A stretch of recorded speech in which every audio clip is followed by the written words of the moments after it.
As vitórias da dupla Sansão e o caso Lucas Veríssimo no vídeo de hoje. Aliás, um spoiler do caso Lucas Veríssimo.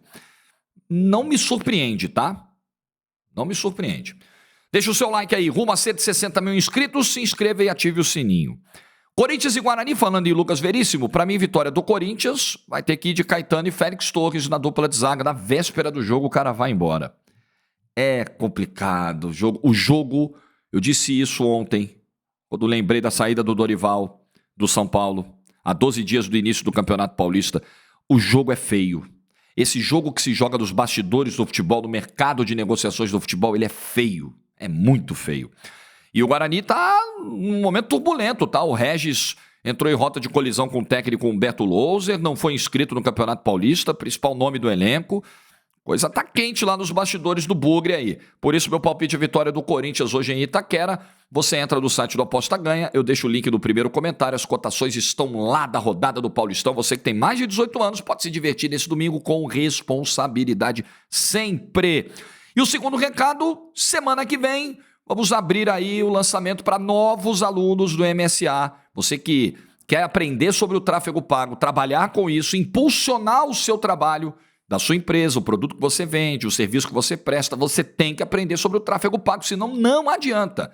Tem muita gente aí explorando esse mercado, muita gente bombando, chegando a um público enorme e tendo retorno com isso e você ficando para trás. Então você tem que aprender sobre isso.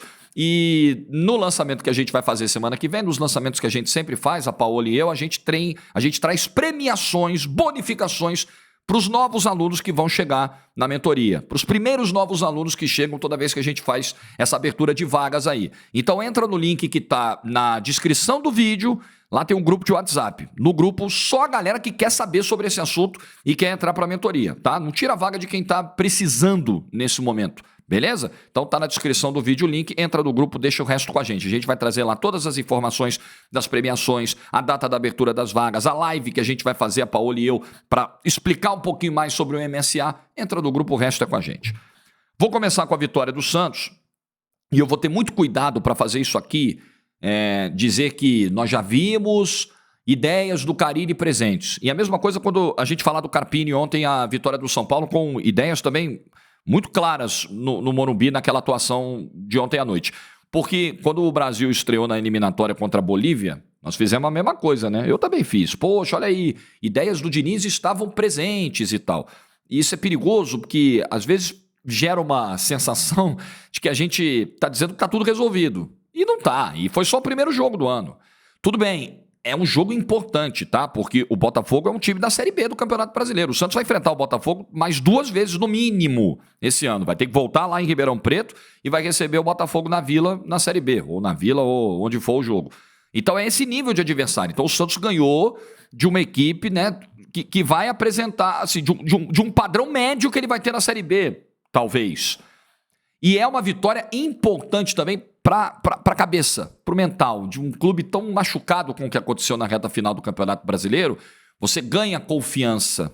E é um campeonato de tiro curto, e o Santos sabe muito bem como perder pontos e bobear no Campeonato Paulista é cruel, e você talvez não passe nem da primeira fase. Gente, são 12 jogos. Desses 12, 3 são clássicos. Então não dá tempo de você bobear, né? Então é muito importante vencer na estreia, como o Santos venceu ontem, e venceu jogando bem, e venceu com boas notícias, e venceu com ideias do Carille sendo percebidas. Então você já tem ali dupla de zaga, ao que parece, está definida. Gil e Joaquim. Salvo, assim, alguma coisa muito surpreendente de última hora. Mas o Gil é o cara que vai trazer a experiência e a liderança que com certeza o Carille pretendia ter na sua zaga quando indicou o Gil. Então você tem ali jogadores que o Carille gostaria de trabalhar e participou desse processo de contratação. E você tem um Joaquim com uma excelente bola aérea, com uma excelente chegada ao ataque, com vigor físico. Então eu acho que essa dupla está encontrada. A não ser que mude muita coisa, mas dificilmente eu acho que nós vamos ter mudanças aí no centro da zaga do Santos, a não ser uma mudança de esquema, né? Pode ser que o Carille opte em algum momento em jogar com 3 zagueiros. Ontem foi linha de 4 na zaga. E, aliás, que linha de zaga diferente do que o Santos tinha no Campeonato Brasileiro. Eu vou falar um pouquinho mais sobre isso já já. Você ter aí uma disputa, eu acho, na lateral direita ainda podemos ter, né? Uma disputa ali com o Aderlan, que começou como titular, e o Natan. Na lateral esquerda, eu acho que também pode acontecer. Vamos ver se o Jorge, ao longo da temporada, se destaca. Acho que o Tomás Rincon, quando tiver 100%, ele é o titular como volante, não o João Schmidt. Jogou alguns poucos minutinhos ontem o Tomás Rincon. Tem um camisa 10, que é o Juliano. Essa é uma das melhores notícias para o Santos. Tem um articulador, tem um pensador, tem um cara para raciocinar o jogo, para municiar os atacantes. Ontem teve passe do Juliano para o Guilherme. Ontem teve passe do Juliano para o Pedrinho. O Santos já poderia ter aberto o placar no primeiro tempo. E teve um lançamentaço, o Juliano caindo um pouquinho mais para o lado esquerdo e lançando para o Otero, que faz um golaço também. O gol é muito bonito do Santos. Um giro rápido, uma finalização improvável, com muita pressão em cima do Otero. O Otero que entrou no lugar do Pedrinho e entrou bem no jogo e fez o gol da vitória. Então o Santos não tinha esse cara. Era para ser o Lucas Lima? Não foi, né? O Santos não tinha no Campeonato Brasileiro. E, aliás, Lucas Lima, o contrato é ótimo, né? 350 por mês. Você acha que o Lucas Lima vai querer sair desse contrato para jogar num outro clube, ganhando menos e tendo que correr por um espaço e batalhar por um espaço? Eu não sei, eu tenho dúvidas. Então, o Juliano é algo que o Santos não tinha. E o Juliano, ele será útil ao Santos jogando próximo da área, próximo dos atacantes. No Corinthians, muitas vezes, eu fiz essa análise aqui no canal quando ele chegou ao Santos, muitas vezes com a presença do Renato Augusto já fazendo esse papel de meia, o Juliano tinha que voltar e ficar muito longe da área. E ocupar uma faixa mais recuada no meio-campo, mais próxima dos volantes. E não é ali que o Juliano vai render melhor. Então o Juliano, bem fisicamente, tem tudo para entregar a qualidade de passe, de construção que o Santos precisa. Os pontas, Guilherme e Pedrinho, vamos ver se vão ser eles, se o Otero vai ser titular, enfim. Aí vai ser na cabeça do Carille, mas a ideia é essa, de você ter caras que deem profundidade ao time, principalmente o Guilherme ontem deu muita profundidade ao time do Santos, mas também com a obrigação de voltar para ajudar, porque o Carille não vai abrir mão de uma recomposição dos seus atacantes também, dos seus pontas também. Todo mundo vai ter que voltar a correr um pouquinho para ajudar no combate. A questão do homem-gol, do 9, ontem foi o Furt, depois entrou o Bigode entrou bem e melhorou, o Furt não teve assim tanta participação no jogo.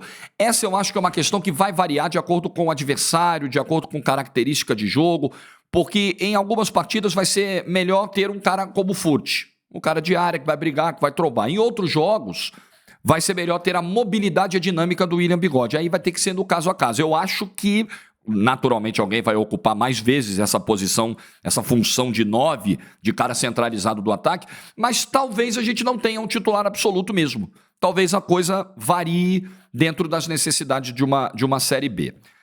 Boa vitória do Santos, sem dúvida, uma boa atuação, boas respostas individuais, boas alternativas que o Carille vai começando a encontrar e é o mínimo que a gente espera, né? De um elenco que hoje você olha para ele e enxerga mais qualidade do que um time que jogou a Série A do Campeonato Brasileiro com um orçamento maior. Isso é inacreditável, né? O inominável ex-presidente do Santos montou um time que foi para a última rodada com João Paulo, Basso, Messias, Dodô, Lucas Braga, porque aqui na escalação eles põem zagueiros primeiro. Então a escalação do Santos que caiu na última rodada era João Paulo, Lucas Braga, Basso, Messias e Dodô.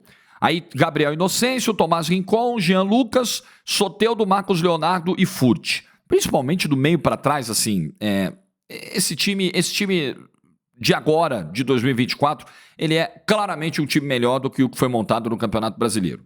Claramente melhor. Então, parabéns aos envolvidos na queda do Santos, porque se isso foi um projeto, isso foi muito bem executado, eu torço para que não seja, eu torço para que não se descubra isso um dia, mas estão de parabéns, Olha a escalação do Santos na penúltima rodada contra o Atlético Paranaense. Presta atenção nisso aqui. João Paulo, Lucas Braga, Messias, Joaquim, Dodô, Tomás Rincon, Jean Lucas, Rodrigo Fernandes, Nonato, Soteldo e Furt. Aí você tinha no banco de reservas opções como Lucas Lima, Steven Mendonça, Morelos, Gabriel Inocêncio. Esse era o elenco do Santos no Campeonato Brasileiro do ano passado. Um elenco mal montado, um elenco desequilibrado, um elenco de jogadores que não rendiam, um elenco caro. Jogador aí ganhando 900 pau para ficar no banco, jogador ganhando 600 pau para se arrastar o ano inteiro. Esse era o trabalho tocado pela antiga gestão do Santos. Me parece um elenco mais de acordo com o que se espera, mais de acordo até mesmo com uma Série B, jogadores experientes, alguns com contrato de 1 ano, com o salário dentro de uma realidade, né, aceitável para o Santos. Como é que o Santos paga 900 mil reais de salário para alguém? E esse alguém sendo o Alfredo Morelos, sabe assim, não era o Arrascaeta, não era o Cristiano Ronaldo, não era, sei lá, o Riquelme dos grandes tempos. Porra, era o Morelos, 900 mil, não tinha como dar certo. Então vamos ver, o Santos pega a Ponte, tudo é muito novo, é muito cedo, é muito prematuro, mas é uma boa vitória, uma vitória que traz boas notícias e o time tomou pressão também e segurou a pressão. Principalmente ali nos minutos finais, o Botafogo foi para cima e o Santos saiu sem ser vazado, o que é uma grande notícia também para um time que tomou tantos gols na temporada passada e passa muito ali pela liderança de um Gil, né? Passa muito pela solidez de um cara, né, com essa experiência de Corinthians, o Santos não tomar gols como tomou tantos em 2023. Eu vou até pegar aqui, em 2023 o Santos levou 87 gols em 62 jogos.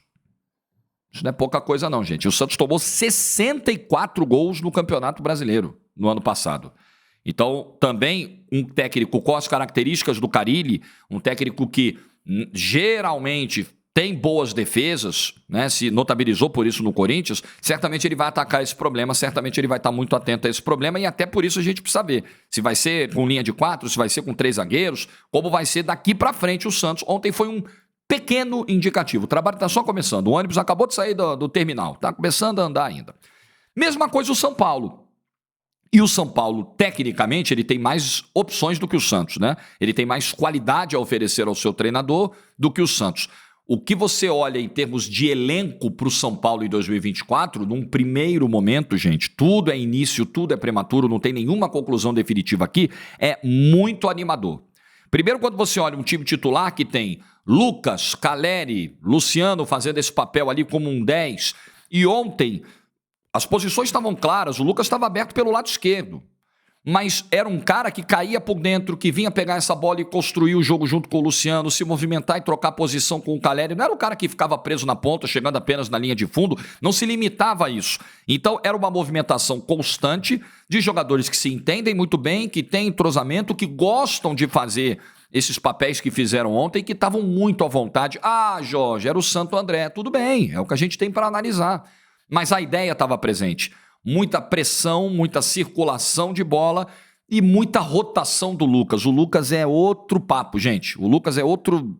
Ele destoa. Ele destoa fisicamente e até mesmo tecnicamente de uma média, de um padrão do futebol brasileiro. A mesma sensação, o mesmo espanto que eu tive quando o Lucas chegou, teve lá o jogo contra o Atlético Mineiro e ele até faz o pênalti, acaba se atrapalhando, mas ele estava numa velocidade muito diferente dos outros 21 em campo. Eu tive ontem, porque caramba, é pré-temporada. Acabou de começar. Começou agora, é o primeiro jogo do ano, 5, 6, 7 treinos. E o Lucas já estava, meu amigo, como se ele não tivesse parado. Como se a coisa estivesse rolando naturalmente, como se ele estivesse jogando toda semana, partidas de 90 minutos.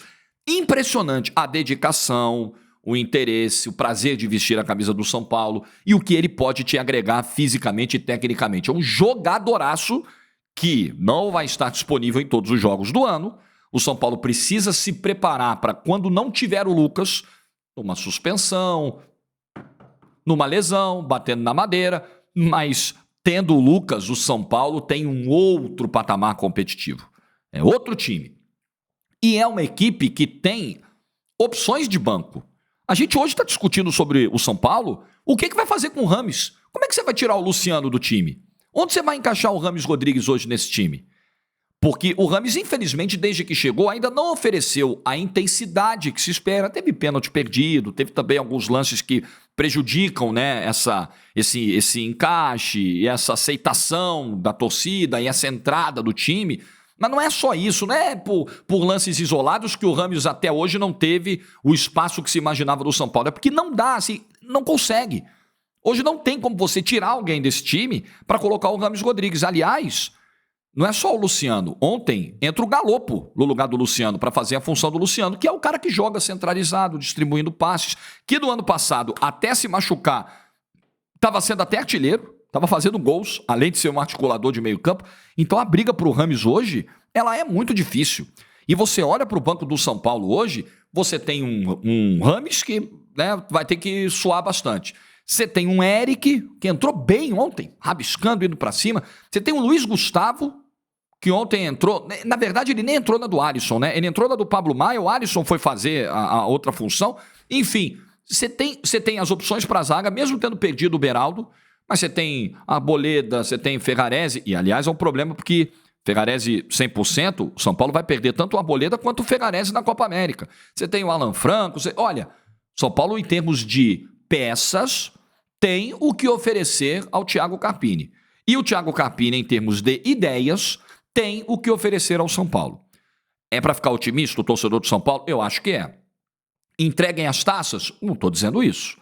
Mas o São Paulo hoje tem um elenco qualificado, até mais do que o Dorival tinha. Até com mais peças do que tinha, um pouquinho mais do que tinha o Dorival Júnior no ano passado. E tem tudo para ir muito bem nas competições que vai jogar esse ano, se fizer a correta, adequada, devida administração de elenco. Você tem jogadores hoje no São Paulo que estão reabilitados. O Rodrigo Nestor terminou 2023 com outro status. Rodrigo Nestor, que era um cara que tirava a paciência da torcida, que parecia que não teria vida longa, e é outro jogador dentro desse elenco hoje. Então, enfim, é um começo muito bom. O primeiro tempo do São Paulo foi excelente ontem, dentro do Morumbi. Excelente participação do Lucas, sofrendo pênalti, que para mim é pênalti, dando assistência. É isso que se espera do São Paulo. Acho que ainda tem coisas a olhar. Sim, uma sombra para o Caleri. Acho que é muito importante, não só como sombra, como disputa de vaga mesmo, mas como reposição, porque Caleri passou por um processo de recuperação agora, precisou fazer uma cirurgia, vamos ver como ele vai suportar a maratona de jogos, viagens para o interior, o Campeonato Paulista é puxado. São Paulo jogou ontem e já vai jogar na terça-feira. O Campeonato Paulista não dá muita brecha, mas é um bom elenco. É um bom elenco. Pega o que tem o futebol brasileiro hoje aí, as principais equipes e tal, é um excelente elenco que o São Paulo tem nas mãos agora para os desafios que virão. E gostei muito do que vi também das ideias do Thiago Carpini, da movimentação do time, da dinâmica do time ontem dentro do Morumbi. E outra coisa para se destacar, do Morumbis, que agora temos que lembrar, estamos na fase de transição, né, gente? Então a gente às vezes vai sair Morumbi, às vezes a gente vai lembrar e vai falar Morumbis, a gente vai se policiando para, claro, né, os naming rights estão aí, a gente tem que apoiar essas iniciativas que são muito importantes para os cofres dos clubes. 45 mil pessoas num sábado muito chuvoso, muita chuva nas horas que antecederam o jogo, durante o jogo também, e tinham 45 mil torcedores no Morumbi. E contra o Ituano, no ano passado, na estreia do Campeonato Paulista, tinha isso também, mais de 40 mil pessoas. Ninguém vai poder agora, como já disseram em outros anos, acusar o torcedor de São Paulo de ser modinha, só vai na boa, só vai na Libertadores. Se fizerem isso, estarão sendo injustos. O São Paulo de 2023 teve a sua torcida presente o tempo inteiro. Foi uma das mais presentes e influentes torcidas no futebol brasileiro nas arquibancadas em 2023 e, pelo visto, vai repetir a dose em 2024. E isso antes do Lucas chegar, isso antes de ganhar a Copa do Brasil, quando o jejum vigorava, jejum de títulos grandes, né? Porque nem o Paulista de 21 trouxe a paz que o São Paulo precisava. Parabéns ao torcedor do São Paulo. De novo, nada que me surpreenda, porque é uma torcida realmente espetacular. E para fechar o vídeo do domingo, a história do Lucas Veríssimo. Complicado, né? O que aconteceu?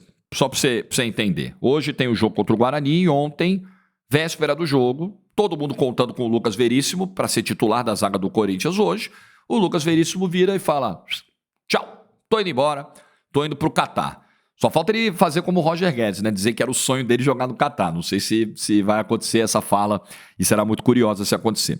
Ele recebeu uma proposta do Al Rail do Catar de 9 milhões de euros e aceitou e foi embora. Então, Jorge, complicado, né? Mas o futebol é isso aí. O cara recebeu a melhor proposta, o cara tem que ir mesmo. Ok, beleza. Há formas e formas de você conduzir isso. O Corinthians já tinha apalavrado com o Lucas Veríssimo, com o Benfica, um acordo para manutenção do Lucas Veríssimo e para a compra definitiva dos direitos econômicos do Lucas Veríssimo. ele tinha um contrato de empréstimo do Corinthians até maio. Na virada do ano, finzinho de 2023, o Augusto Melo chegou lá pro Benfica e falou, olha só, nós vamos querer, tá? Nós vamos pagar, quanto custa? 8 milhões de euros para comprar em definitivo o Lucas Veríssimo. Ah, beleza, nós vamos querer, Benfica, tudo bem? Aí chegaram no Lucas Veríssimo, os representantes do Corinthians, e disseram a mesma coisa, do Paulo Pitombeiro, o empresário, e no Veríssimo. Olha, nós vamos pagar, viu? Nós vamos pagar os 8 milhões aí. Ah, tudo bem, beleza, tá tudo certo, vamos pagar. Aí o presidente do Corinthians, muito provavelmente nessa conversa, ele teve uma sinalização positiva do Veríssimo e do empresário dele. Ah, beleza, vocês querem? Tá bom, vamos, beleza, tamo junto, vamos continuar, vamos estender isso aí, vamos ficar no Corinthians. Aí o presidente vai lá, o novo presidente do Corinthians, e anuncia isso. Primeiro erro da história. Não se anuncia... Ah, mas a palavra não tem mais valor, Jorge? Eu acho que tem. Para mim tem. Para outras pessoas talvez tenha um valor menor, ou até não tenha. Então eu não posso lidar com algo que varia de acordo com os valores, a percepção de cada um. Eu não posso tratar como algo definitivo um tema que ainda está no campo da possibilidade, que ainda está no campo da conversa, que não está sacramentado. A palavra hoje não sacramenta mais, infelizmente. Ah, o que os antigos falavam, seu pai devia falar, seu avô devia falar, o fio do bigode não tem mais. Infelizmente não tem mais. Então você não pode chegar para a imprensa e falar, Veríssimo, é o nosso reforço, a continuidade do Veríssimo, estamos anunciando. Você não assinou com o cara. Então ficou no papo, ficou na conversa, no acerto verbal, só que no meio disso o Catar chegou e não assinou não ainda? Pô, eu vi aqui na imprensa, o presidente falou que já tinha resolvido. Não assinou não? Ah, não assinou ainda não. Pô, eu quero, vem. Eu pago agora, 9 milhões. E desses 9 milhões o Corinthians não verá um único centavo. Porque como ele tinha contrato, a não ser que tenha no contrato de empréstimo com o Veríssimo algo que não foi divulgado até agora, uma taxa de vitrine, né? E eu espero que a gestão que fez o contrato com o Veríssimo tenha pelo menos se preocupado em incluir isso. Tipo assim, pô, nós estamos trazendo o cara pra cá. Vamos dar uma puta vitrine pro cara, que é o Corinthians. O cara vai jogar aqui, vai se projetar, o Brasil inteiro vai ver, o mundo vai ver. Se alguém chega pra levar, no meio do período de empréstimo, que pelo menos fique uma graninha pra nós, né? Mas eu não sei se existe isso no contrato. Se não existir, meu amigo, esquece. Desses 9 milhões, o Corinthians não verá nada, porque os direitos econômicos do Lucas Veríssimo são todos do Benfica. O Corinthians foi só um lugarzinho onde ele jogou, assim. Trataram assim, sabe? Trataram assim, é um lugarzinho aí pro Veríssimo jogar um pouquinho, a galera relembrar que ele tá aqui, a gente vende e bota o dinheiro todo no bolso e que se dane o Corinthians. Gente, o mundo do futebol é complicado, é assim mesmo. É assim mesmo. Se você não for esperto, o outro vai ser. E o outro vai te tratar como se você fosse desse tamaninho, coisa que o Corinthians não é. E a palavra do jogador? Aí eu acho muito grave. Acho muito grave, assim, que seja natural. Pô, cara, assim, você joga no Corinthians, você se identificou com a torcida, você foi bem tratado do clube, e você dizia que era santista, né? Você dizia que era santista, o corintiano, beleza, recebe o cara bem, trata bem o cara, né? Ele performa bem em campo, tem um bom desempenho em campo, a torcida passa a gostar do cara, começa o planejamento para o Campeonato Paulista, aí começa a pré-temporada, aí o Corinthians contrata reforços para a zaga pensando na manutenção do Lucas Veríssimo. Ah, mas ele trouxe o Torres e trouxe o Gustavo Henrique, talvez ele trouxesse mais um. Se ele soubesse que o Veríssimo não ia ficar. Pior, ele perdeu uma vaga de inscrição no Campeonato Paulista. Porque ele inscreveu o Lucas Veríssimo. Ele contava com o cara. E para você contar com o cara, você precisa receber uma sinalização positiva do cara. Você acha mesmo, eu acho pouco provável, que o Augusto Melo vá para a imprensa dizer, não, acertamos com o Veríssimo, que o Corinthians inscreva o cara do Campeonato Paulista sem que o cara tenha dado uma sinalização. Ah, beleza, vou ficar. Tudo bem, paga os 8 milhões aí que eu fico. E ele tinha um contrato de empréstimo em vigor até maio, assim. Eticamente falando, é muito complicado o que fez o Lucas Veríssimo. Mas eu digo para você que não fico surpreso, porque em 2020, na véspera de uma quarta de final de Libertadores, com a camisa do Santos, um Santos e Grêmio, quarta de final de Libertadores, o Lucas Veríssimo vira pro Cuca, o técnico do Santos, e fala, professor, não tô com cabeça para jogar, porque eu queria ser vendido pro Benfica, o Santos não me vendeu, eu tô puto, não quero jogar. Uma quarta de final de Libertadores da América. É direito do Lucas Veríssimo. Não estou dizendo aqui que o Lucas Veríssimo fez algo ilegal. Não. Está tudo dentro da legalidade. Tudo dentro dos contratos. Tudo dentro das normas que figuram no futebol, dos acordos que vigoram no futebol. Tá tudo bem. Agora, eu tenho a faculdade, o direito de não gostar desse tipo de conduta, de achar que o cara tem que levar em consideração que sair na véspera da estreia do campeonato, um cara que é titular absoluto, ferra o planejamento de um time. Arrebenta com o planejamento de um time. Pedir para não jogar uma quarta de final de Libertadores porque você não teve uma venda concretizada, uma venda que poderia ser concretizada depois, e foi, é indefensável. É moralmente, dentro dos meus valores, que não precisam ser necessariamente os mesmos do Lucas Veríssimo, e eu não quero dizer que os meus valores sejam mais corretos do que os dele, mas dentro do que eu vejo como comportamento entre um colaborador e uma empresa, não bate. Para mim não bate. Eu não gostaria, acho que é um baita jogador, não estou discutindo caráter, não falo de caráter porque isso é uma seara muito difícil de entrar e eu não quero faltar com respeito à pessoa de ninguém. Mas eu, como um dirigente de clube, teria muita dificuldade de contratar um jogador com esse histórico do Lucas Veríssimo. Com o que ele fez no Santos e com o que ele acaba de fazer no Corinthians. É só isso e é um direito meu, né? É um direito meu escolher as pessoas com quem eu quero trabalhar baseado no perfil, baseado no histórico de relação dessas pessoas com empregadores anteriores, é um direito meu, sem fazer qualquer juízo de valor, se ele é bom caráter, se ele não é, se ele é boa pessoa, se ele não é, se ele é filho da mãe, se ele não é. Isso eu não sei. Isso eu não sei. Porém, a conduta do Lucas Veríssimo, ela é incompatível com o que eu enxergo como devem ser as relações entre um colaborador e uma empresa. Simples assim. Eu acho lamentável, mas cada um faz o que quer da sua vida e o Lucas Veríssimo não cometeu crime algum. Ele está fazendo o que a lei permite dentro dos contratos que foram assinados por ele, pelo Benfica, pelo empresário, pelo Corinthians. Isso é bom ficar claro. Mas, infelizmente, o Corinthians deu mole e como nesse mercado do futebol não dá para você cochilar, já era. O Corinthians nessa cochilou, infelizmente. A palavra, para alguns, tem um peso, para outros tem outro peso. É um terreno delicado. É construir castelo na areia. Edinaldo Rodrigues que o diga. Like no vídeo se você ficou até o final. Bom domingo, juízo e tchau.